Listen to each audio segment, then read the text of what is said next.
नमस्कार दोस्तों, कैसे हैं आप सभी? उम्मीद करता हूँ कि आप स्वस्थ होंगे, सुखी होंगे और प्रसन्न होंगे। श्रीमद् भागवत गीता में आपका स्वागत है। हम यहाँ समझने का प्रयास करते हैं कि आपका जो जीवन है, आप जिस प्रकार से ढालेंगे, जिस प्रकार से उस पे काम करेंगे, वही जो है परिवर्तित होगा, वही जो है फलित होगा।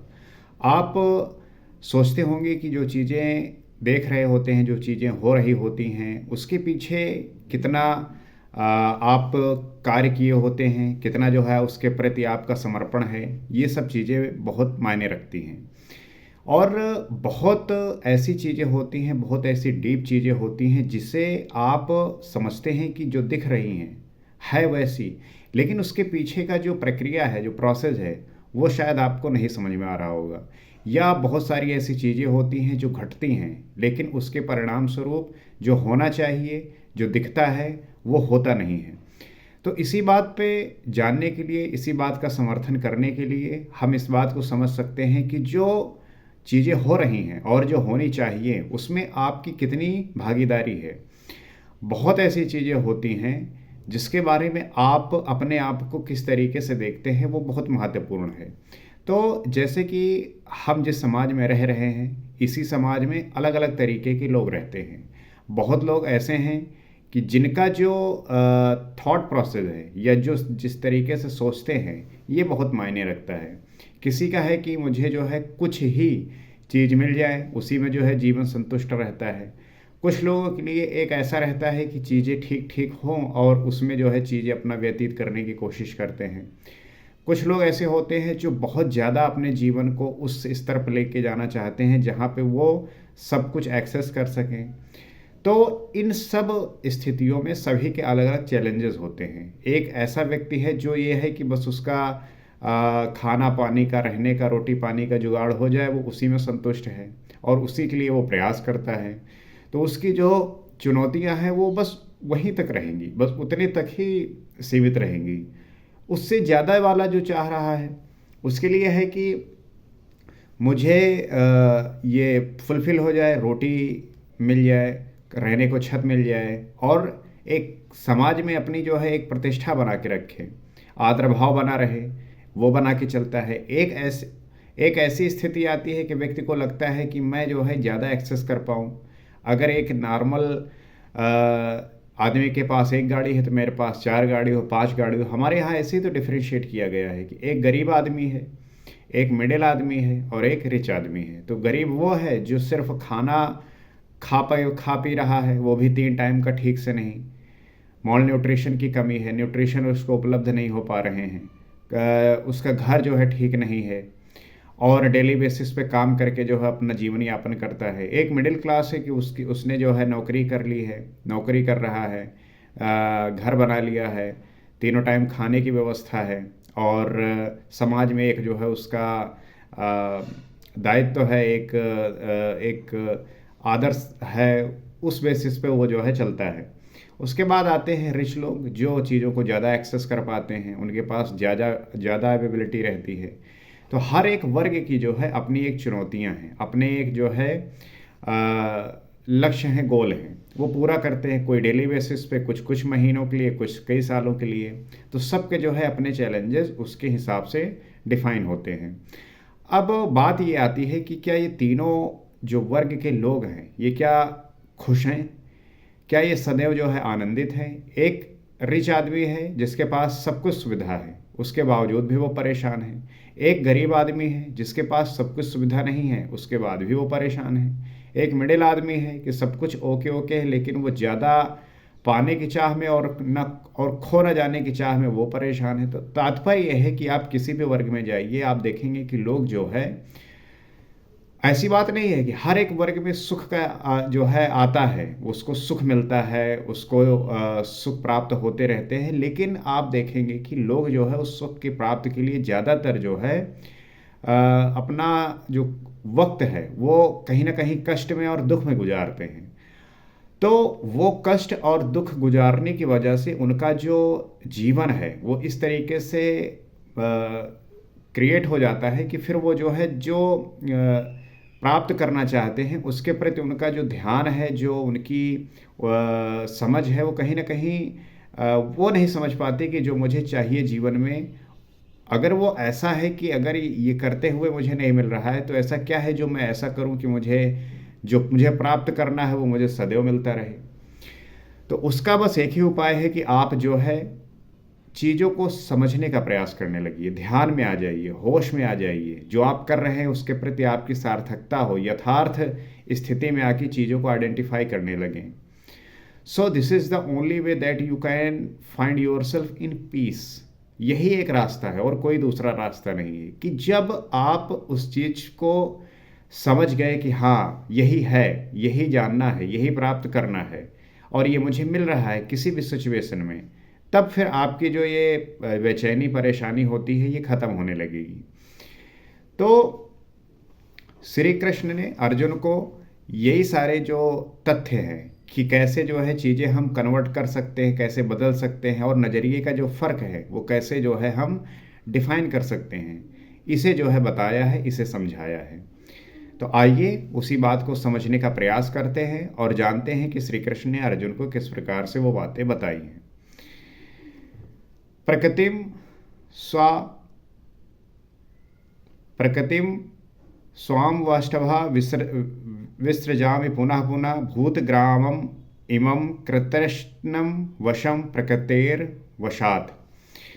अपनी प्रकृति अर्थात महापुरुष की रहनी स्वीकार करके प्रकृतेर वर्षात अपने अपने स्वभाव में स्थित प्रकृति के गुणों से परवश हुए संपूर्ण भूत समुदाय को मैं बारंबार विसृजामि विशेष सृजना विशेष रूप से सजाता हूँ। श्री कृष्ण कहते हैं मैं अपनी प्रकृति अर्थात महापुरुष की रहनी स्वीकार करके अपने अपने स्वभाव में स्थित प्रकृति के गुणों से परवश हुए इस संपूर्ण भूत समुदाय को मैं बारंबार विशेष सृजन, मतलब ये है कि जो ये प्रकृति है और इस प्रकृति को जिस महापुरुष ने त्यागा अर्थात इस प्रकृति से जुड़े जो भी चीज़ है उसको उससे रहित हुआ और वो उससे जब परे गया अर्थात प्रकृति के गुणों से परवश हुए उस संपूर्ण भूत समुदाय को जो प्रकृति से संबंधित है, इस संसार से संबंधित है, जो माया है, उसमें विशेष सृजन से विशेष रूप से सजाता हूँ। इसको जिस तरीके से ढाला गया है, जिस तरीके से बनाया गया है, क्योंकि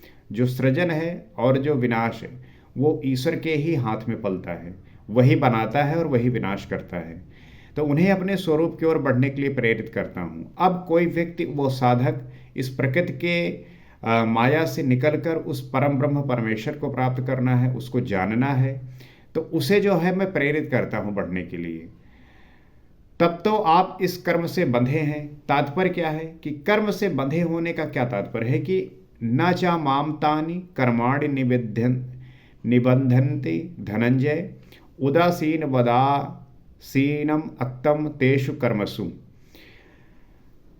योगेश्वर श्री कृष्ण ने कहा कि महापुरुष की कार्य प्रणाली अलौकिक है। जो महापुरुष होते हैं उनका जो कार्य प्रणाली है वो अलौकिक होता है। ये प्रकृति में आप जो भी चीज़ देख रहे होते हैं, इसको आप किस तरीके से समझते हैं, और ये भी समझाया कि मैं अव्यक्त रूप से करता हूँ। अर्थात आपका जो शरीर है, आप जब इंद्रियों पे हैं, शरीर में है, तो व्यक्त रूप से आप प्रदर्शित हैं, दिख रहा है, उस हिसाब से कर रहे हैं।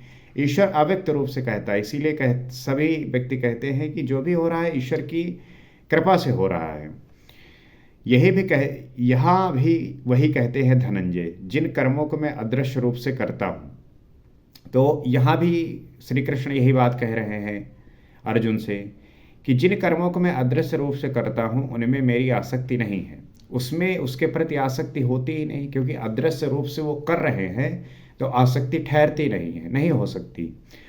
उदासीन के सदृश स्थित रहने वाले मुझ परमात्मा स्वरूप को वो कर्म नहीं बांधते।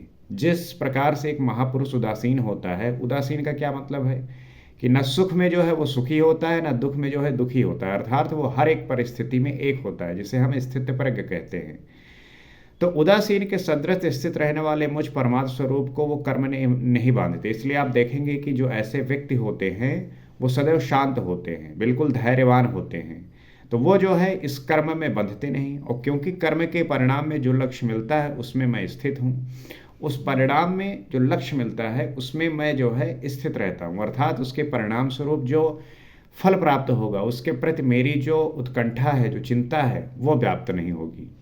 इसलिए उन्हें करने के लिए मैं विवश नहीं हूँ। और जो आम नागरिक है वो हर एक काम इसी कारण स्वरूप करता है कि इसका फायदा क्या है, नुकसान क्या है।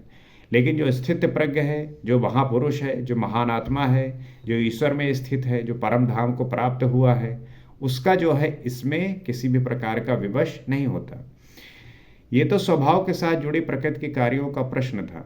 महापुरुष की रहनी थी, उसकी रचना थी, तो कारण क्या है कि उसका वो स्वभाव है, वो उससे जुड़ा हुआ है कि अब जो है वो प्रकृति के कार्यों में जो है नहीं लिप्त होगा। यही प्रश्न उठता है। और वो जो महापुरुष की करनी है वो उसकी रचना है, अर्थात वो अपने आप को उस प्रकार से बनाया है, इस प्रकार से उसने जो है अपने आप को ढाला है। अब मेरे अध्याय से जो माया रचती है वो क्या है, यह भी एक कल्प है। तो इस अध्यास से जो माया रचती है और वो क्या है, वो भी एक कल्प है। कैसे? तो मयाध्याक्षेण प्रकृति सूयते सचराचरम हेतु नानेन कौन्तेय जग द्वय परिवर्तते। श्री कृष्ण कहते हैं, हे अर्जुन, मेरी अध्यक्षता में अर्थात मेरी उपस्थिति में सर्वत्र व्याप्त मेरे अध्यास से ये माया चराचर सहित जगत को रचती है।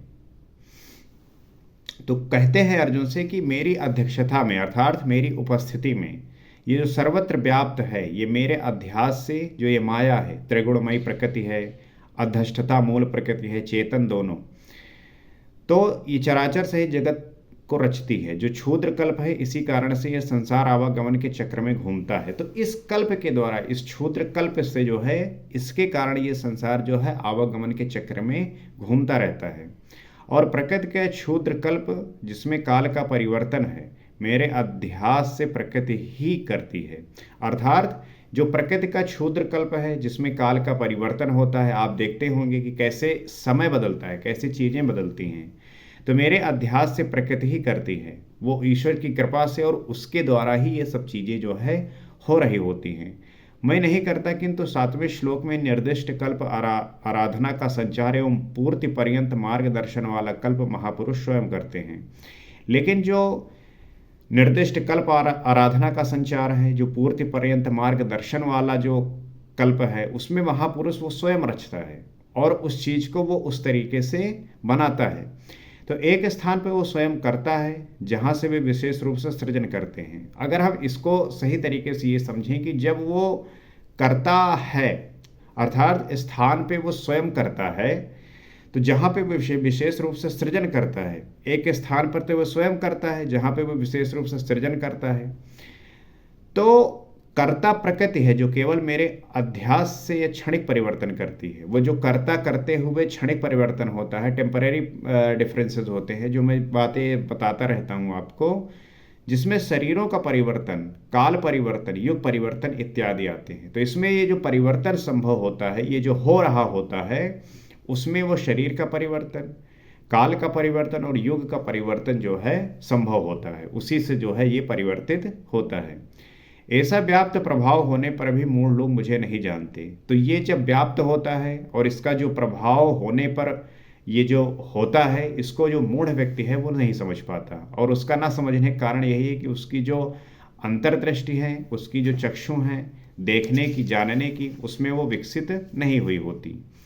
तो इस प्रकार से वो जो है इन चीज़ों को समझ नहीं पाता। और समझ का विषय यही है कि आप जो है जब चीज़ों को बहुत गहराई से समझने का प्रयास करते हैं तब आती हैं। लेकिन आम जनमानस का यही प्रश्न है कि वो इसको ऊपर ही ऊपर जो है लेता है। आवश्यक है कि उसको जो है बहुत डीप और बड़ी गहराई से सोचने का प्रयत्न करे। और जब इस प्रकार से वो थिंकिंग करता है, सोचता है, तो उसको जो है ये आभास होता है, ये पता चलता है कि मुझे इस प्रकार से इन चीज़ों को करना है। और ये करते करते जो है आपके अभ्यास से आता है और आपके अभ्यास से ये जो है परिलक्षित होता है। तो मैं आपसे यही कहूँगा कि इस बात को जानने के लिए, समझने के लिए आप निरंतर अभ्यास करिए, प्रयत्न करिए। इसी के परिणाम स्वरूप ये घटित होगा, आप जान पाएंगे। तो ईश्वर को जानना, ईश्वर को मानना, ईश्वर को पहचानना, ये आपके ही अपने थॉट और विचार से जाने जाएंगे। और आप जब नित्य इस प्रकार की चीज़ों को एनालाइज करेंगे, डिटेलिंग में समझने का प्रयास करेंगे, कंटिन्यू उस पर सोचेंगे, थिंकिंग करेंगे, तो वो चीज़ें जो है आपको समझ में आने लगेंगी। तो उम्मीद करता हूँ कि ये बातें आपको समझ में आई होंगी और समझते हुए इन बातों को आप अपने जो है स्वभाव में, नेचर में, बिहेवियर में, एक्शन में लेके आएंगे। और अगर आपको लग रहा है कि ये बातें वाकई में इतनी यूज़फुल हैं, वैल्यूएबल हैं, तो आप जो है इस चैनल से जुड़ सकते हैं, सब्सक्राइब कर सकते हैं, फॉलो कर सकते हैं, ताकि जब हम जब इस प्रकार से बातें करें, जब इस बातों को जानने का प्रयास करें, जब समझने का प्रयास करें, तो उसमें जो है हम साथ में मिलकर इस पे समझें और हर एक व्यक्ति को, हर एक व्यक्ति जो इससे वंचित है उसे इसका जो है लाभ मिले। इसी प्रयास के साथ अगले एपिसोड में हम आगे बात करेंगे। आज के लिए इतना ही। नमस्कार।